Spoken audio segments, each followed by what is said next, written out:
Hello ਜੀ, welcome back and ਸਤਿ ਸ਼੍ਰੀ ਅਕਾਲ ਜੀ ਸਾਰਿਆਂ ਨੂੰ।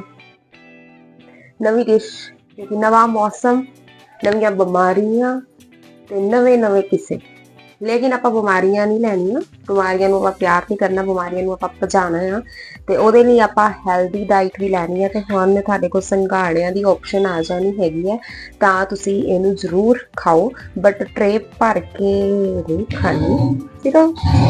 ਇੱਕ ਕੌਲੀ, ਇੱਕ ਮੁੱਠੀ ਜਾਂ ਫਿਰ 7 ਤੋਂ 8, 10 ਜ਼ਿਆਦਾ ਹੋ ਜਾਂਦੇ ਆ, ਇੰਨਾ ਤੁਹਾਨੂੰ ਖੁੱਲੀ ਛੂਟ ਨਹੀਂ ਦੇ ਸਕਦੀ।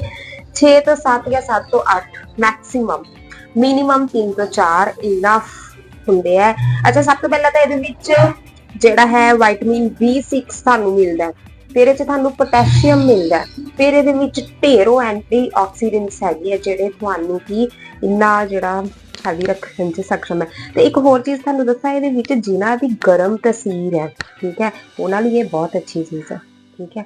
ਦੂਸਰੇ ਨੰਬਰ ਤੇ ਜਿਨ੍ਹਾਂ ਨੂੰ ਜਿਵੇਂ ਇੱਕ ਤਾਂ ਦੀਆਂ ਐਂਟੀਆਕਸੀਡੈਂਟ ਪ੍ਰੋਪਰਟੀਜ਼ ਤਾਂ ਹੈਗੀਆਂ, ਹਾਈ ਬੀਪੀ ਹੁੰਦਾ ਹੈਗਾ, ਹਾਈਪਰ ਟੈਨਸ਼ਨ ਵਰਗੀਆਂ ਦਿੱਕਤਾਂ ਉਹ ਵੀ ਇਹਦੇ ਨਾਲ ਸਾਡੀਆਂ ਠੀਕ ਹੁੰਦੀਆਂ ਹੈਗੀਆਂ, ਠੀਕ ਹੈ। ਸੋ ਨੈਕਸਟ ਇਹਦੇ ਵਿੱਚ ਆਪਾਂ ਹੋਰ ਇਹਦੇ ਵਿੱਚ ਕੀ ਹੈਗਾ ਕਿ ਜਿਨ੍ਹਾਂ ਨੂੰ ਨੋਜ਼ੀਆ ਹੈ ਜਾਂ ਇੰਡਾਈਜੈਸ਼ਨ ਹੈ, ਉਹਦੇ ਵਿੱਚ ਵੀ ਇਹ ਸਾਨੂੰ ਫਰਕ ਕਰਦੀਆਂ ਹੈਗੀਆਂ।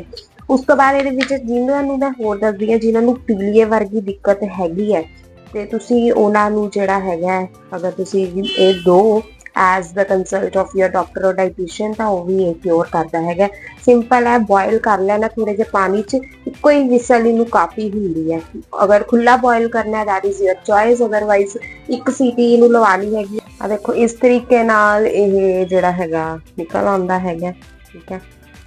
ਤੇ ਜਿੱਥੇ ਤੁਹਾਨੂੰ ਕੁਛ ਇਹਦੀ ਇੱਦਾਂ ਦੀ ਬੈਟਿੰਗ ਲੱਗਦੀ ਤੁਸੀਂ ਕੱਢ ਸਕਦੇ ਹੋ, ਐਂਡ ਆ ਤੁਹਾਡੇ ਕੋਲ ਫਾਈਨਲ ਰਿਜ਼ਲਟ ਜਿਹੜਾ ਹੈਗਾ, ਤੁਸੀਂ ਇਜ਼ੀਲੀ ਇਹਦੀ ਚਾਟ ਬਣਾ ਕੇ ਖਾ ਲਓ, ਇਹਦੇ ਵਿੱਚ ਇਮਲੀ ਐਡ ਕਰਕੇ ਖਾ ਲਓ, ਇਹਦੇ ਵਿੱਚ ਨਮਕ ਐਡ ਕਰਕੇ ਖਾ ਲਓ, ਜਾਂ ਫਿਰ ਐਜ਼ ਇਟ ਇਜ਼ ਹੀ ਖਾ ਲਓ, ਕੋਈ ਏਦਾਂ ਹੀ ਖਾਸ ਦਿੱਕਤ ਨਹੀਂ। ਇਹਨੂੰ ਖਾਣਾ ਕਿਵੇਂ, ਤੁਸੀਂ ਏਦਾਂ ਹੀ ਇਹਨੂੰ ਖਾਈ ਚੱਲੋ, ਏਦਾਂ ਹੀ ਬੜੇ ਜ਼ਿਆਦਾ ਜਿਹੜੇ ਸਵਾਦ ਲੱਗਦੇ। ਇਹਨਾਂ ਦੇ ਵਿੱਚ ਜਿਹੜਾ ਬਲੱਡ ਹੈ, ਠੀਕ ਹੈ, ਬਲੱਡ ਘੱਟ ਹੈਗਾ, ਅਨੀਮੀਆ ਆ, ਉਹਦੇ ਲਈ ਵੀ ਇਹ ਬੈਨੀਫਿਸ਼ੀਅਲ ਹੈਗੇ ਆ।